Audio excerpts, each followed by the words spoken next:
Get ready for some explosive drama. In today's video, we're diving into the world of racing to uncover the truth behind Rick Hendrick's angry and threatening comments aimed at Ross Chastain. You won't believe the tension that's brewing between these two after Kyle Larson was wrecked for the third time in the last 4 races, all due to Chastain's actions. Hendrick has had enough, and he's not holding back, even putting his loyalty to Chevrolet on the line. What does this mean for the future of their relationship and the racing world at large?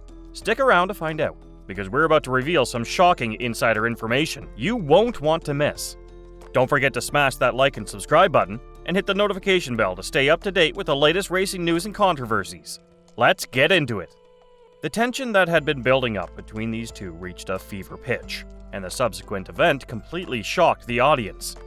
Larson and Chastain were locked in a fierce competition for the coveted checkered flag with just 6 laps left in the race. The spectators held their breath as they watched their cars race furiously down the track. At that point, misfortune struck when Larson, who appeared to be annoyed by Chastain's aggressive strategies, decided to crash his car into the one driven by his competitor. Both drivers sustained significant damage as a result of the move, which eliminated any possibility of them winning the race. Cliff Daniels, who is Larson's crew chief, was not impressed in the least, and he voiced his displeasure with both Chastain's driving style and the fact that both drivers used the same vehicle manufacturer in a public forum. On the other hand, Chastain defended his actions and expressed his dedication to racing as well as his desire to do well for Trackhouse Racing. The tension that exists between Larson and Chastain has been building for quite some time, and the events that took place at Dover and Talladega have helped to stoke the flames. In spite of the ongoing tensions, Larson acknowledged in one of the more recent episodes of his podcast that he respects Chastain's tenacity, recognizing the significance of a good antagonist for the sport. Now, racing legend and owner of Hendrick Motorsports, Rick Hendrick, has also shared his thoughts on the current predicament with the media. During a press conference held after the race, he cautioned Chastain that his aggressive approach could be making him more enemies than allies, which could reduce his chances of realizing his full potential and winning championships. Now, let's take a look at what Rick Hendrick said to Ross Chastain in the form of a warning after Kyle Larson's car was wrecked for the 3rd time in the last 4 races as a direct result of Chastain's actions. But before we move any further, have you subscribed yet? If not, then what are you waiting for? Alright, now let's move on to the conversation. The high-octane world of NASCAR racing has seen its fair share of rivalries and heated exchanges, but the recent events involving Ross Chastain and Kyle Larson have tested the limits of sportsmanship and team loyalty to their absolute breaking point. After Larson's car was wrecked for the 3rd time in the last 4 races, allegedly due to Chastain's actions, car owner Rick Hendrick found himself caught in the middle of this intense feud. Hendrick, who is well known for his devotion to the Chevrolet brand, had some harsh things to say about Chastain, stating, "I don't care if he's driving a Chevrolet. If he wrecks our cars, there will be hell to pay." He even warned with a menacing tone, "If you wreck us, you're going to get it back. You'll face the consequences." On the racetrack, he made it abundantly clear that he would not put up with such aggressive behavior in any form, even if it came from another Chevrolet driver. Hendrick emphasized that he expects his team to maintain their position and not yield to other drivers simply because they drive cars manufactured by the same company as themselves. The seasoned motorist didn't give up after that point. He went on to criticize Chastain's aggressive driving style, pointing out that the young driver would have a difficult time winning a championship if he made enemies on the track.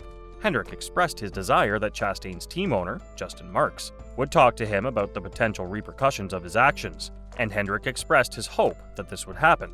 According to Hendrick, the takeaway from this should be unmistakable. It's difficult to win a championship when there are a lot of people looking for payback. During a recent race at Darlington Raceway, Chastain and Larson were vying for the lead on the restart when there were only 6 laps left of the race. This caused the tension between them to reach a fever pitch, which led to an altercation. Chastain collided with Larson, which resulted in damage to both cars and effectively ended Larson's chances of winning the race. The unfortunate chain of events began when Chastain made contact with Larson. Chastain later explained his actions by stating that he didn't want to turn himself across Larson's nose, and that the outcome was not what he had intended. He finished in 20th place. This incident was just the latest in a string of issues between the two drivers, which began at Talladega when Chastain's contact with Noah Gragson triggered a chain reaction that resulted in Larson's race ending prematurely. The following week at Dover, Chastain was involved in a collision with Brennan Poole. This led to Poole's vehicle crashing into Larson and once again destroying Larson's chances of winning. Following the most recent collision that took place at Darlington, Larson's crew chief, Cliff Daniels, vented his annoyance over the radio by asking, why did he just run right into the fence? What possible sense could that possibly make? Now that he has eliminated Chevrolet, he has cost us a total of 3 races. That makes 3 races where the number 1 car has knocked us out of contention. It's currently unknown how the ongoing controversy will affect the relationships that currently exist between the drivers, their teams, and Chevrolet. This situation is expected to continue to play out. There's no doubt about it. This high-stakes drama has captivated the attention of racing fans all over the world, adding another layer of mystery to a sport that's already provided a lot of excitement. The ongoing rivalry between Chastain and Larson raises important questions about the proper balance to be struck between a competitive spirit and good sportsmanship, as well as the responsibilities of team owners and drivers in the management of these conflicts. When the dust settles and the engines have cooled, everyone in the motorsports industry will be paying close attention to see if Chastain takes Hendrick's and others' suggestions to heart and modifies his driving style accordingly. Time will tell whether this competition will continue to heat up, or whether both drivers will be able to find a way to put the past in the rearview mirror and concentrate on their ultimate objective, which is to win championships.